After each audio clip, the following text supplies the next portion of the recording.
Good morning, good afternoon, good evening to everyone around the world. I am Paul Sisler, and this is In the Moment.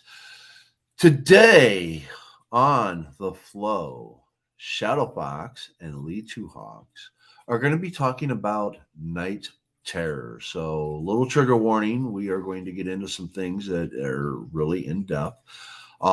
Just a reminder, none of us are medical doctors. We're not psychologists. We have no medical degrees. We are talking about things from personal experience and what we know. So, with that said, I'm going to bring in Shadow Fox and Lee Two Hawks. Hello, hello, hello. Oh, hello. Hello.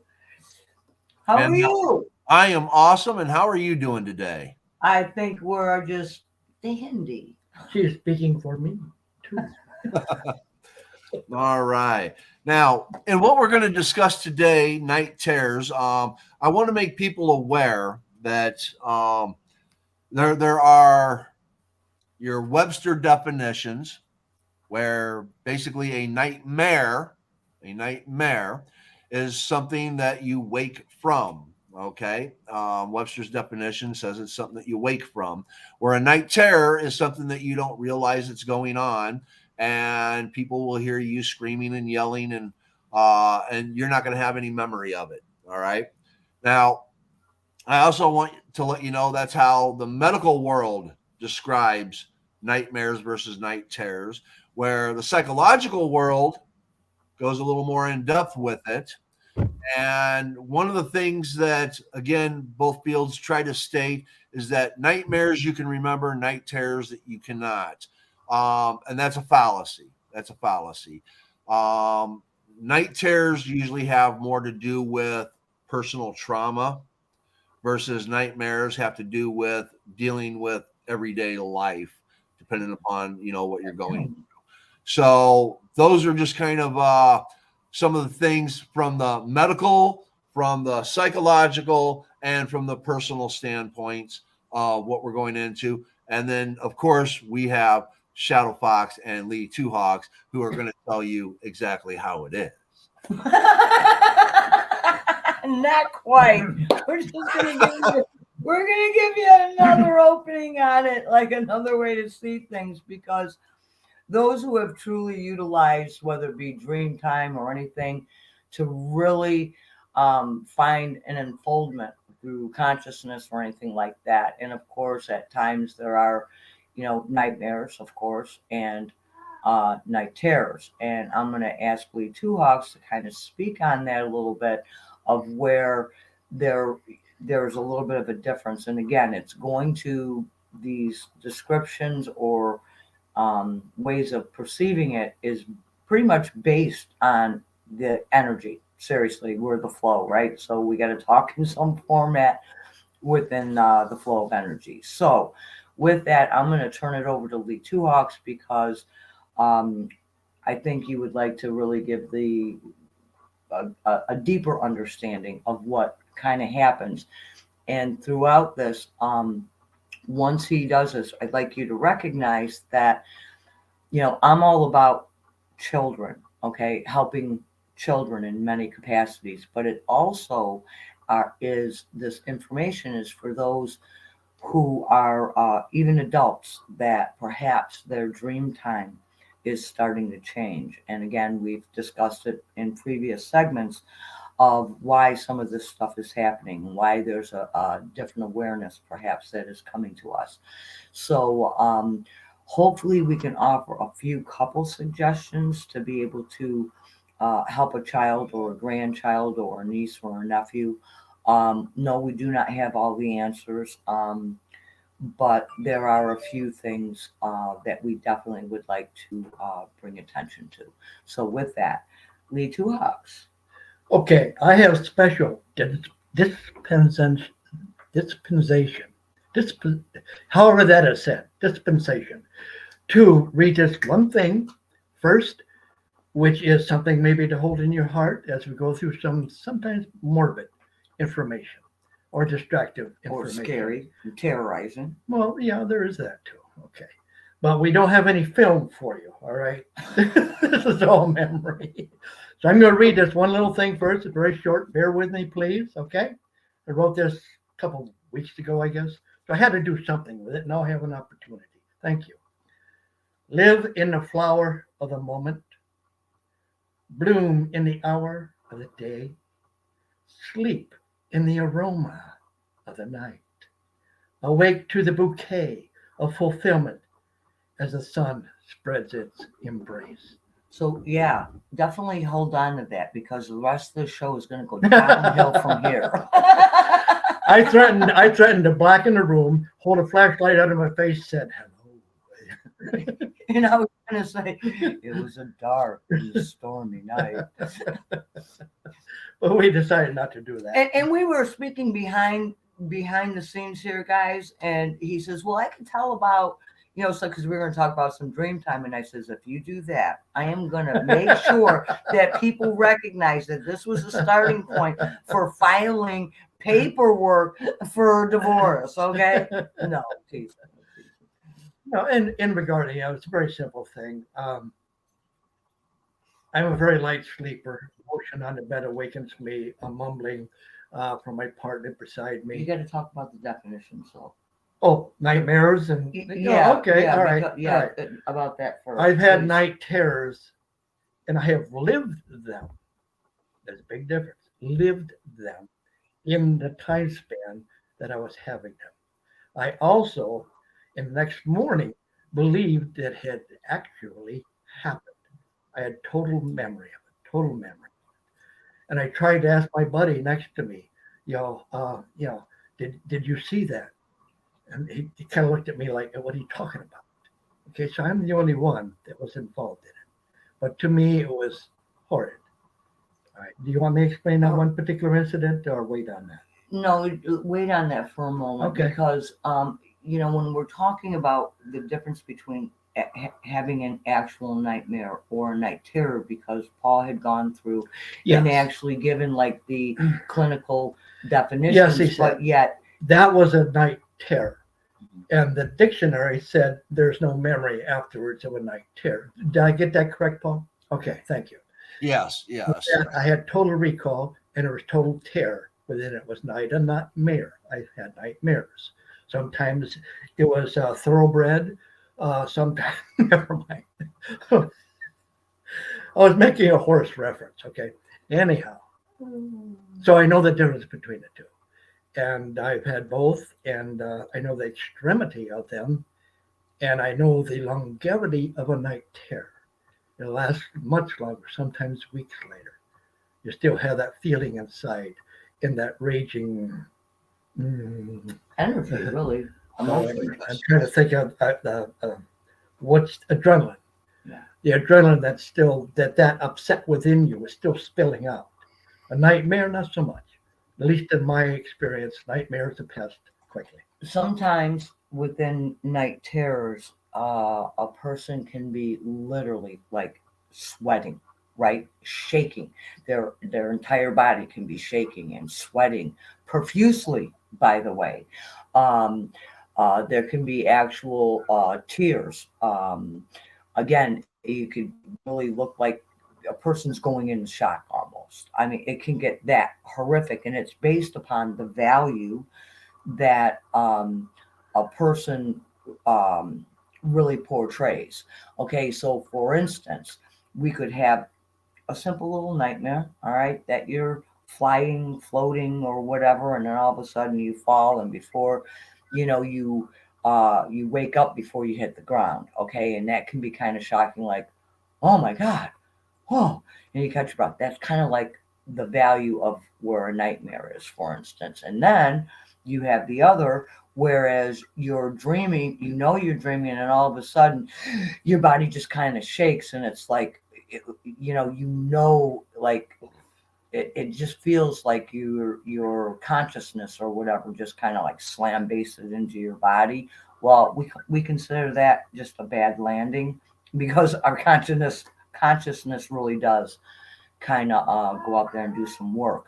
But with that, so again, we're looking at a different like value systems.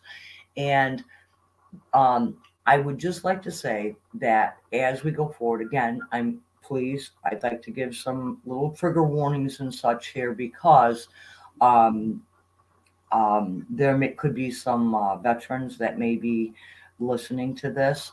And again, why would I be the one that is speaking about the veterans? Okay, I mean, here's my husband. Wait a minute, he's got this. I had to pin it on him. Okay, a dysfunctional veteran. Leave me alone. Okay, I had to really put that badge on his for him.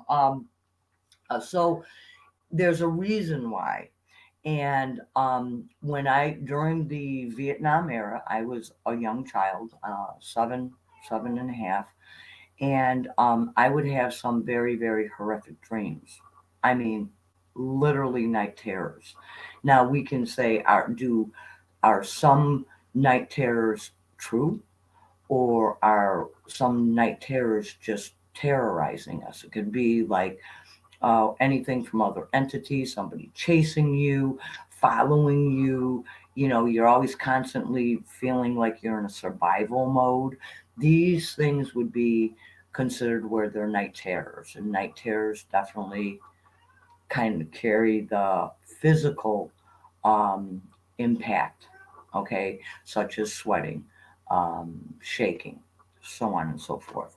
Um, and there's a reason why I'm bringing this forward because during the Vietnam era, I used to have dreams, terrors, night terrors.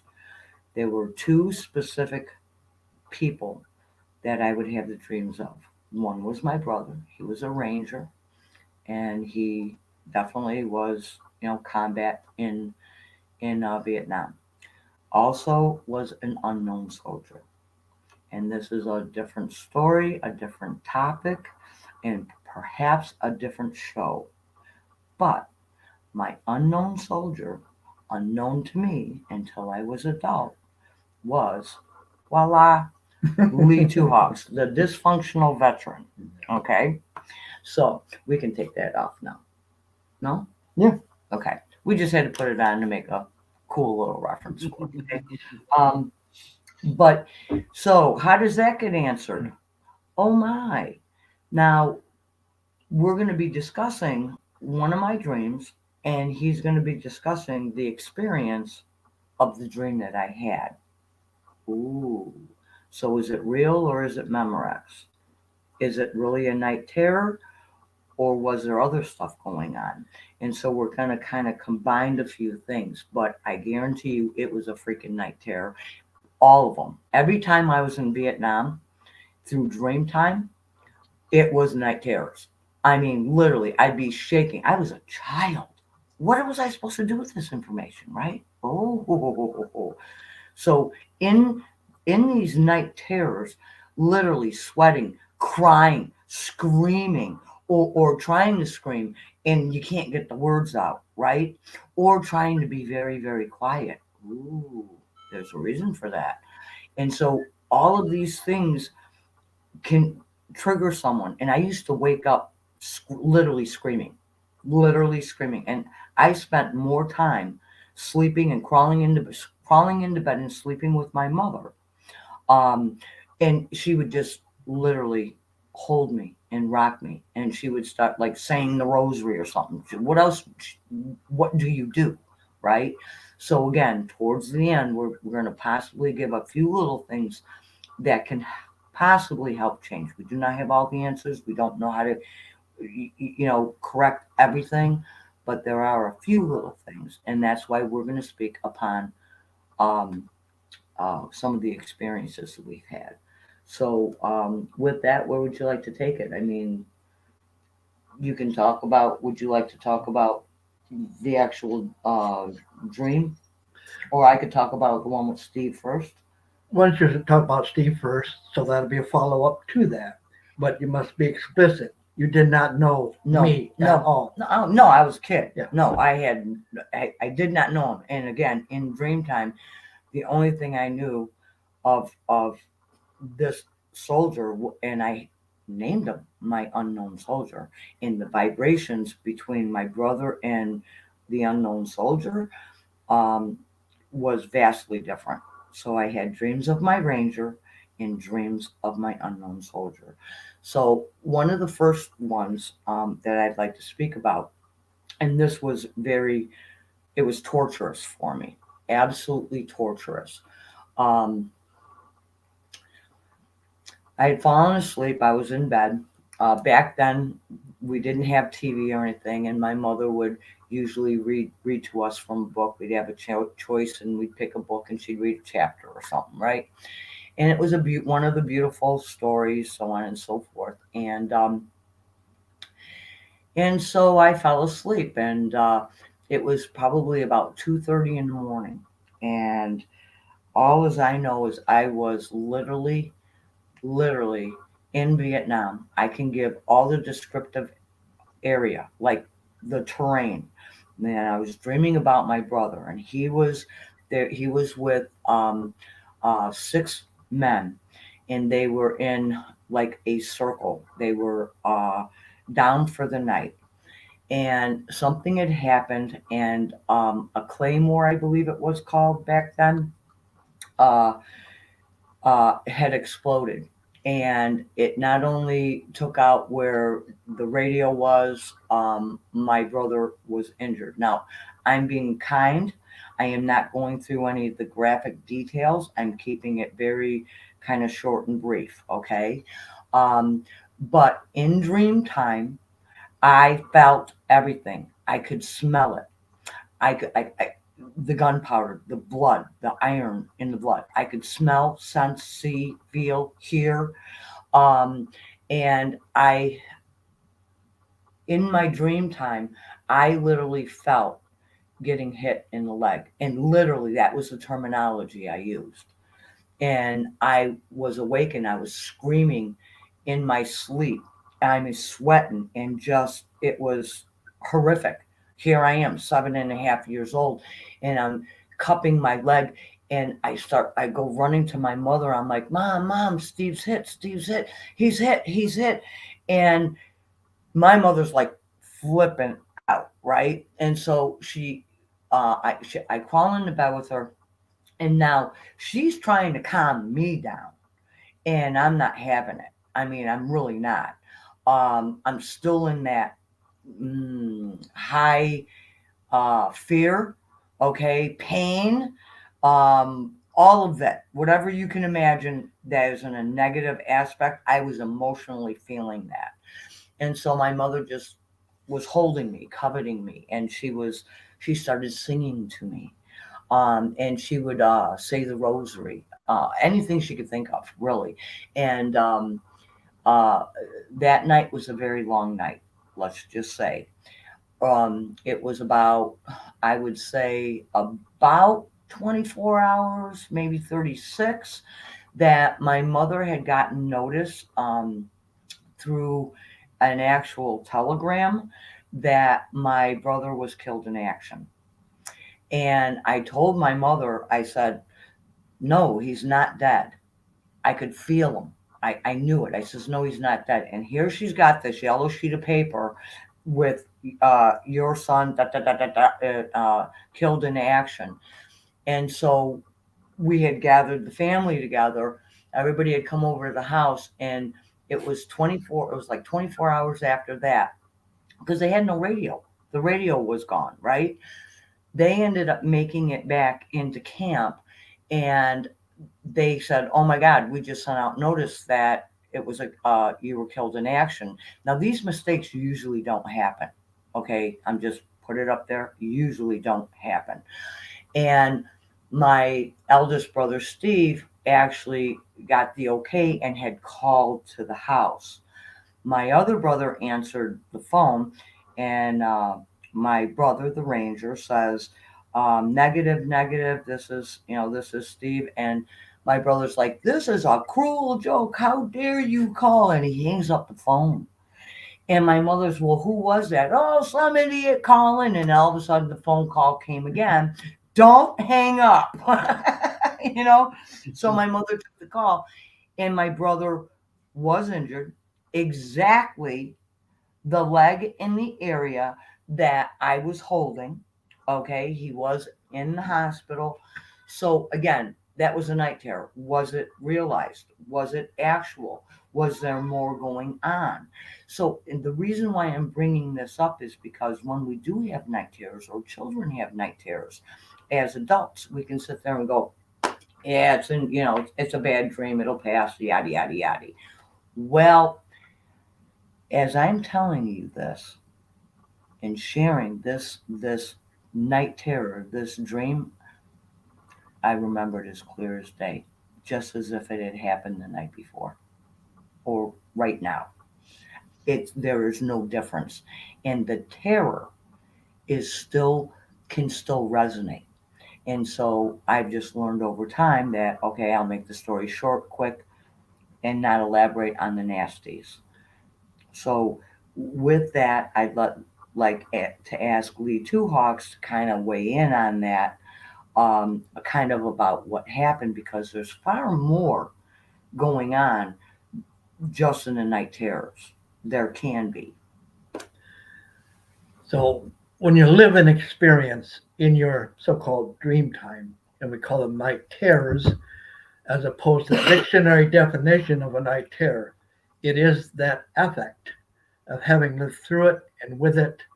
And like she said, Was she that had something? total sensorial activity involved, all the senses engaged, and actually living that scenario. That, in essence, is a truer night terror than most people have because not everybody has her capability to have the total immersion in the night terror. Although sometimes the night terror will draw you in. Yes. And so again, this is why we kind of took a look at where a value is, how much, like how much pain one person can experience and think it's like, okay, yeah, so it's a cut fingernail. And then somebody else can have the same pain and it's like they had their leg amputated. Okay, the pain sensors, where do they resonate? What are those values? Um, so again, yeah, this was different in scope because there were other abilities that I had. However, it is still a night terror for a 7.5-year-old to be put into a literally, like bunkering down for the night, surrounded perimeter with claymores, so on and so forth, and then something happens. So, So let me talk about a little more humorous episode, okay. which involves the unknown soldier. Oh yeah, yeah. So me and my platoon, I was head of platoon because all the lieutenants were dead that used to run the platoon. So it was up to me as a sergeant to uh, manage it. So we were on top of a hill, and unfortunately involved in a um, um, total immersion of the four companies, a company situation, which means I had very little control over decision making. So we had to go where the captain said, go, go, go. And we were in a very bad spot, very poor spot. I knew it, but we were told to stay there. And so all of a sudden we started getting mortared. And there's like this path going almost downhill. Because I was trained in mortars, I knew what to look for. And what I saw was them drawing the mortars up 1, 2, maybe 25 feet apart, getting the range, getting their distance. That's exactly what they're doing. And I sat there and I looked and looked and I started getting closer and closer, and little metal pieces were flying by my head. And I turned around and looked, and there was nobody around, man. Everybody was gone, hiding in foxholes or whatever they had available to hide from. And then I heard in my head, leave, get out of there now. I don't know where that came from. And then okay, so just pause, exit stage left for just a second. Okay. No, no, because the unknown soldier, this experience that he actually had was part of the dream time of a night terror that I had had. And it wasn't until I was an adult and we were, actually we were dating at the time and we were just sharing different, things that happened to us or, whatever. And I happened to start telling him about this night terror that I had, and I was young, and I says I remember in this dream I was dreaming of my unknown soldier, and that's exactly what I called it, my unknown soldier. And I'm standing on a hillside, and there was all this foliage. I was very accurate with the pictures. I mean, I could literally draw it out, of which I did. Okay, and I drew out the terrain, and it had all the high peaks and the, like the from the mountains, the jagged mountains, and it had the scope of these canopy coming down over, and yet leaves kept trickling down, and I kept seeing. Now I'm a child, bullets, this like this big, right, and this big around bullets. That's what they were, bullets. Um, huge bullets, and I'm hearing it coming this way and getting closer. And I remember being like seeing them getting closer and closer and going, wow, how awesome. It was like, no, get out of here, leave. And so it was that message that I was trying to portray to my unknown soldier, is to leave the vicinity, right? And then he's talking about turning on nobody's around, and he had that feeling. Well, when in my dream time, as I was turning around, or he was turning around, it's like I was seeing it from his eyes, um, that there was this cave, and there were quite a few of the common soldiers, the men I was serving, you were serving with, we were serving with, um, uh, that had gone into this cave. And I just remember getting this horrific feeling like, oh no, like I started shaking like horrifically, like, no, like don't go there, don't, no, no, no. And I kept sending that, no, no, no. And I'm probably screaming in my dream time. And Lee Two Hawks actually, when there was a cave and he had gone up, and I let him finish it, but my major thing was for him not to go into the cave for cover. And so again, I woke up screaming, shaking, sweating. I think that night I may have even had an accident. Okay, I may have peed myself. It was horrific. It really was. And I had gone in again to my mother's bedroom, crawled into bed, screaming and shaking, and the story goes on with the same things, that the only thing she knew to do.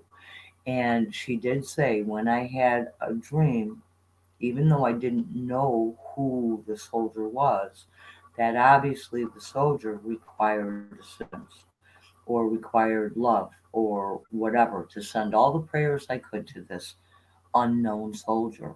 And so that's how the name for my unknown soldier came about. But could you please finish that experience, please? Let me explain why I was fascinated with their technique. It was excellent.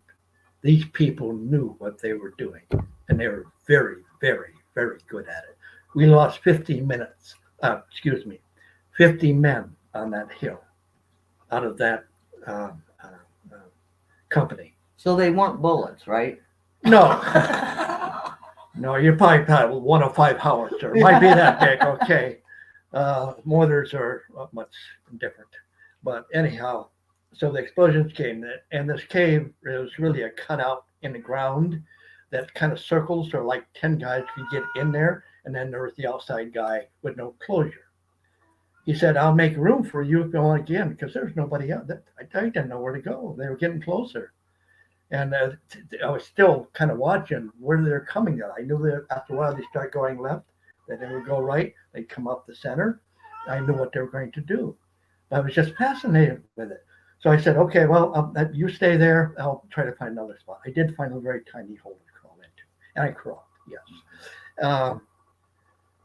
So in that, the guy that was on the outside of that cave, as she calls it, ended up blackened by shrapnel. It was so hot, it burned his skin. dead as dead can be. That would have been him. That would have been me. Yep. But I was told not to go there. And so he heard me, I guess, or something. So there can be, again, a little bit of other stuff going on. So was it astral projection? Was it all of this? Again, what the heck is a 7.5-year-old supposed to do with this? So when we're looking at night terrors, which could just be, all those freaky things that, scare a child in the night in many different capacities. Parents at some point in time maybe really might not recognize that these children are actually doing other work somewhere else. And I'm just saying that because my mother didn't have those answers for me. I didn't even know.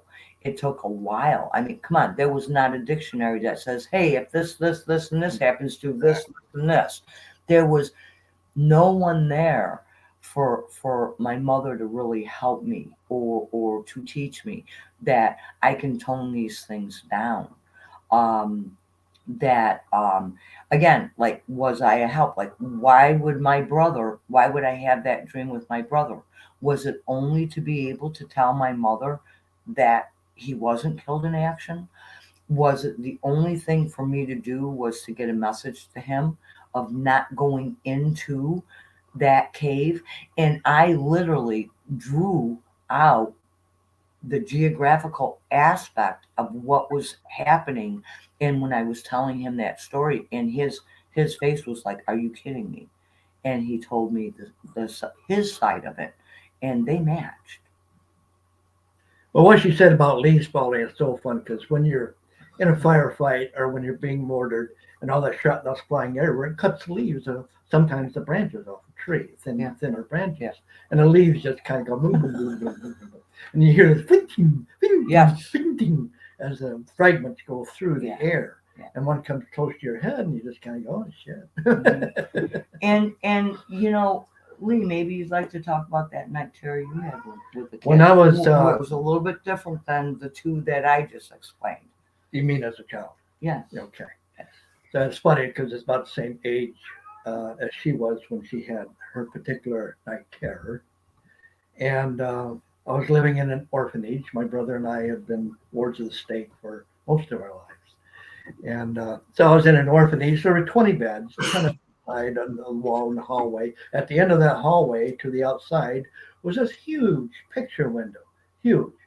And I'd have to say what I know now, maybe 10 by 10. That's pretty good size painted glass. And so we were all sleeping, and I kind of woke up and I looked to that window on the outside. All these little devils, I didn't know any better what to call them.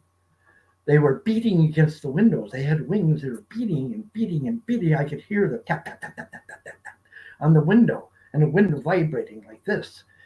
And I knew they were after me. I absolutely knew that. I knew their purpose was in some way harm me. But then all of a sudden, I felt this is the funny part, a lion underneath my bed. And he kept biting off the end of the bed. I kept drawing my feet up. He'd take another bite. I'd draw my feet up further. And there was a hanger sitting in a little bedstand between the two beds. Well, the guy was next to me. And I grabbed that and I reached under bed and started beating it, go away. Next morning I woke up. The hanger, which had been on the bedside, was now under the bed. Very strange. But yes, that was definitely a night terror. Yeah. And so, like we say, it's like when we're looking at these experiences in any capacity, and this is why we say those night terrors, these are things that can't necessarily be, a reason why, okay, other than at some point in time an individual can step forward and kind of face those fears in dream time. It can be extremely difficult um, to face those fears, especially in childhood. And sometimes children really can't express um, what those things are, like things in the window, but they might be seeing or feeling things that how do you describe them? They could try the best that they can. And I think that one of the greatest mistakes that parents do, or what we do for ourselves, is to dismiss it and say, "Nah, didn't happen. It's just like that. It'll go away." Well, usually they don't. In our experience, we can kind of grow out of them a little bit. Um, I myself have not, and so sometimes I do have night terrors. Sometimes, these, not very often, but when they do, go ahead if you'd like to say what. It's simply because I've kind of learned certain aspects, certain mechanisms of facing that fear or taking care of that situation or recognizing what's going on and literally lending a hand, so to speak, in some capacity. But When I'm with my partner, nighttime, both sleeping, like I said, I'm a very light sleeper, and I can feel her moving. tentatively, I know the methodology of distress. I know the shudders that go through a person who's having discord within their physical system. Mhm. And she does that. Mhm. She also makes noises which tell me that this is not a dream. This is an involvement. Yes. And so simply what I'll do, and we have that good connection, where I would take her hand and just hold it. Or my arm. Or arm, whichever is available. Yeah. Sometimes I slap her head against the pillow.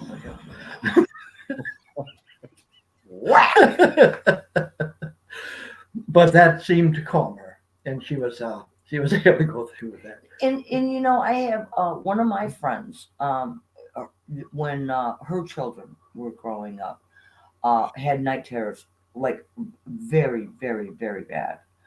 And so what she would do is, she was so in tune with her children, she would literally know that this was definitely a night terror or it was a nightmare.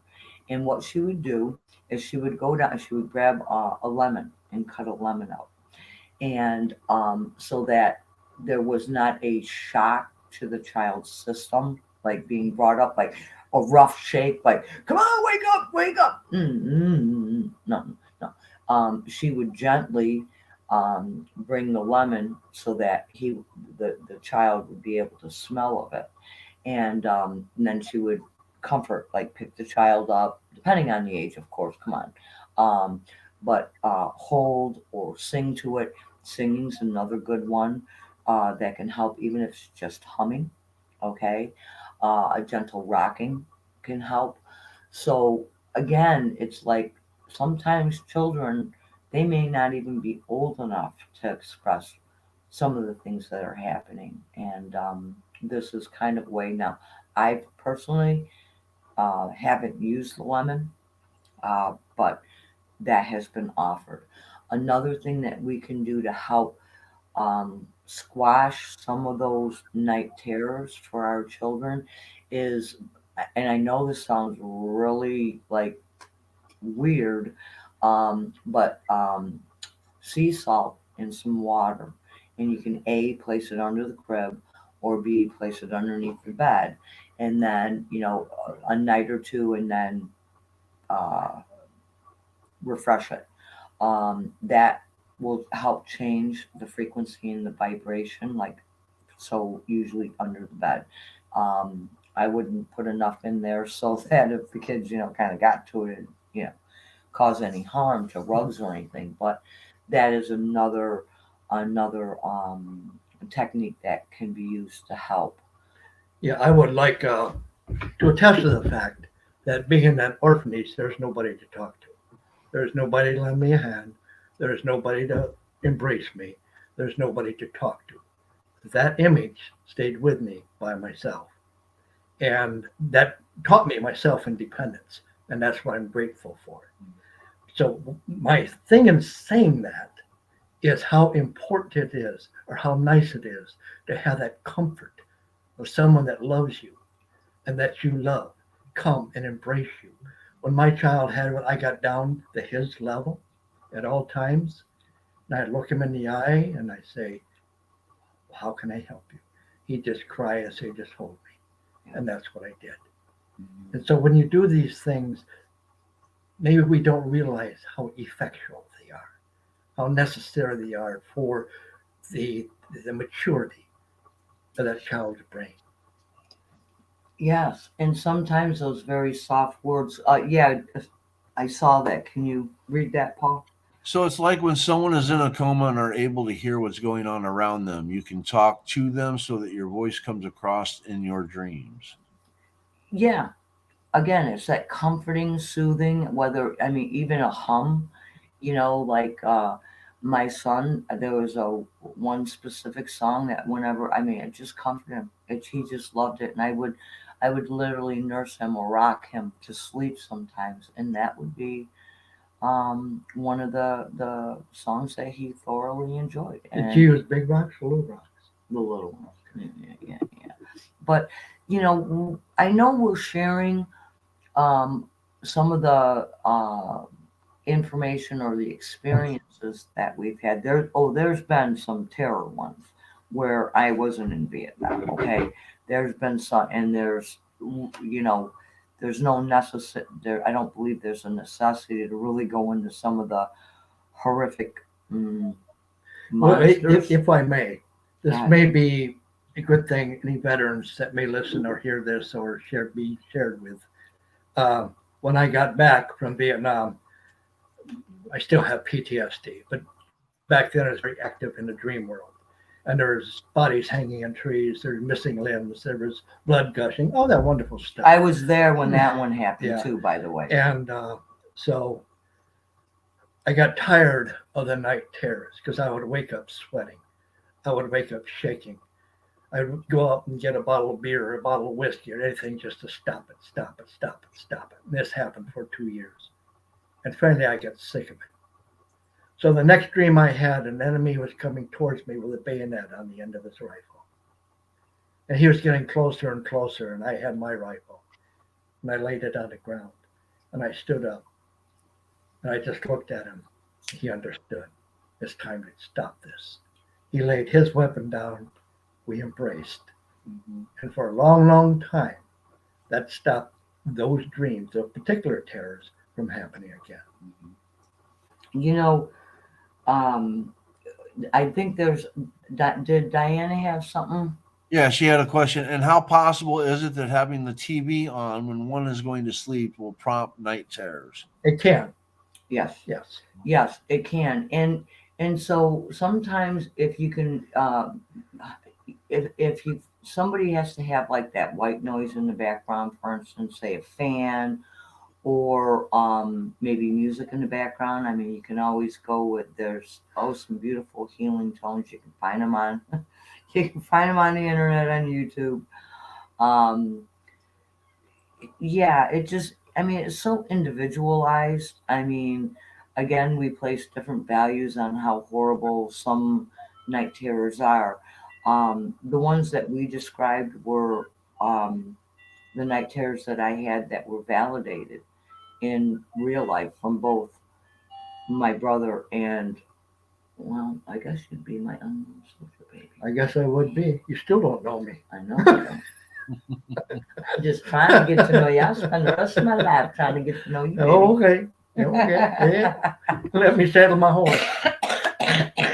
I'm going to jump in here with some questions because I have some thoughts on this. Because one of the things that I've noticed when you look it up and all that, they talk about night terrors being in children specifically, and then they tend to grow out of the night terrors. Now, I only bring this up because I've taken some classes on dream analysis, and I'm not going to go into the analysis aspect of it. The intuitive ability of children versus adults. We know how that children can be more intuitive and more connected to the spiritual world than what adults are, because as you get older, you kind of push away from those kind of things because supposedly you're growing up and you got to leave all those childish things behind, which you and I we both know that that's a bunch of garbage. Um, but do you think that maybe that a lot more children have what people refer to as night terrors because they're more connected with everything? And Absolutely. okay, and then with that said, then I guess the thing to do would be that parents should probably be more connected to their children in the aspect of who knows what the child's connecting to. And it doesn't matter if you believe this or not, doesn't matter. We know that children have night terrors more often than what adults do, according to, again, the medical world and the psychological world. Shouldn't we be more receptive to our children and more comforting to our children and at least be there for them so that when they're talking to us about these things that are going on, that the parent believes that it's just a bad dream, it's a nightmare, it's a And whatever. that's what, They yeah, should actually give more comfort.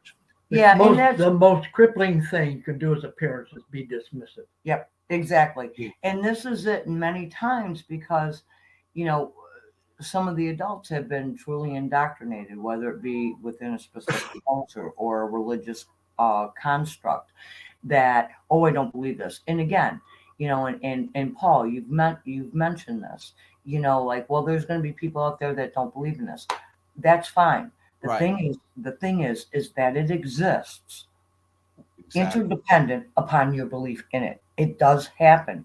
And because children are so much more open, and many more because um, the things are shifting. The paradigm shift is here, guys. Sorry, it's here. It's not happening. It's here. And that veil has been, like, I guess you could say, thinning. It's like there Been is breached, yeah, the veil is like it's really not there anymore. So again, it's that buffer for information that kind of you really got to make that choice. And now it's like there's going to be adults that are going to be triggered. They're going to start seeing, hearing, sensing, feeling things. Dream time is going to be extremely different. And again, where do we place a value on what we fear or what a pain point is? That is extremely individualized. And so when we're looking at energy in any component, whether you know through frequency, vibration, um, those aspects is we can definitely help assist our children through this. But the worst thing we can do is be dismissive. Oh yeah, it's just a dream. It's just a nightmare. Get over it. No, I'm sorry. Okay, and I think perhaps because I mean, I had a step parent, and the step parent would always tell me, "It's a dream. You'll get over it. Just go back to sleep." Right. Like, excuse me? And so, I mean, there are some horrific dreams that I've had that I could tell you this, and it would probably like really like scare you so bad that you would never pick up a horror fiction book in your entire life. And quite honestly, that's why I don't read them. Because the horrors, um, and I mean, you're living it. It's very vivid. They're very alive. I mean, the sense of smell, taste, colors, what you see, everything when you're in these night terrors is alive. It's like, oh my God, it's and so when you're thinking about reading something from a book and something is very, very descriptive, okay, you're putting it in your imagination, you're following along the story. No, these are like, you know, that 3D motion picture. You're in it. You're immersed in it. And this is where the difference is. I'd like to thank Cornelia. She has to go Oh, for comments. I'd like to know from Barbara, though, do you mean frequency of dreams or you do mean the emissions of frequency from the individuals? Yeah, I think it had to do with the context of different frequencies that were connected Yes. to in the context that we were talking. Yeah, I because want to make sure, is that what you were saying, Sage, in relation to what we were talking and all that? It's the different frequencies that Gotcha. people are connected to. yes, and again, if we see life, okay, if we have those the negative mode of transport, moderendum. Okay, we're constantly thinking, and sometimes we're not even aware. We have it. The thought processes may be a little more demeaning. Okay, could be self-reflective. We have a low self-esteem. We're looking at escapism through the bottle or the vein. Like heroin or whatever. Okay, so these are of like a lower frequency, and we can have that dream time that is going to be very, very reflective of where our thought processes are. And you think, kids, this is why it's so different, because kids can, playing, they're having a gay old time, they go to sleep, they can literally become so afraid of going to sleep that it totally incapacitates like that uh, I guess the REM sleep, really. I guess that there really it can be some. No, we're not doctors, all that good stuff, but it can definitely shift those those patterns. Kids are, if they're terror, especially be aware if, say, a child goes over to grandma grandpa's house or somewhere else, and they're saying, no, I can't go there. I can't sleep. I can't feel comfortable. Not that anything else is going. I'm just talking plain dream time. Okay, being in a certain room, for instance. Pay attention to that. Don't just dismiss it and like the kid does. The kid probably knows more than you do. We just can't you know, discuss it. Like, Right. absolutely. Yeah, I'd like to proffer 4 categories that I'm aware of. And number one is bad food, chemical, hormonal enzyme release creates visionary type of dreams or even nightmares. Mm-hmm. That's more or less been shown psychologically. The next is drink, sex. Okay, sex could be the physical act itself. It could be the attractive or the frustration of it, which can also create in the brain images that are not to our benefit. And next would be frustrations in love. Not being able to find that one conditioning factor for you that embraces all that you are. Yep. And there's a frustration in, or a love of life that you feel unfulfilled in or feel that you have failed in. That too can create these images in the brain. Mm-hmm. The fourth one, however, is a little more esoteric because we do know psychologically that memories are stored in the amygdala and the hippocampus. So I think sometimes these things are deliberately released either from past lives or restrained images that were hidden away from the past, a living past. Mm-hmm. You know, again, these are can all be triggers, even as an adult, of changing and switching some of the dreams. And we were talking about, you know, the thought processes. Are they, a positive? Do they carry a neutral charge, or could they be a little more negative? Sometimes when you're in a negative aspect, you don't even realize that it's a negative aspect. And so when Lee Two Hawks was speaking about, like frustrations with relationships, so on and so forth. You be going to bed, you have an argument with a spouse or a child or an adult child, somebody at work. You have when we have all these cares and concerns of the world. Sometimes um, they can create certain nightmares. Okay, so how can we resolve certain stuff? So we always can get information from dreams. And like I say, again, with the night terrors, where's the information? What is, you get more from, nightmares. For me, I respect the hell out of them. And the reason why is because I learn more from a nightmare than I ever will having, oh, we're floating around, we're doing this, and we're having a gay old time on the beach. Okay. No, I can gain more information um, through that symbolism in order to literally step out of a situation that's been holding Yeah, you back. it's like a situation I had probably 2 years after I got back, and I was sleeping, and this person was choking me. I could not breathe. I could not yell out. I could not scream. I could not move. They were choking me.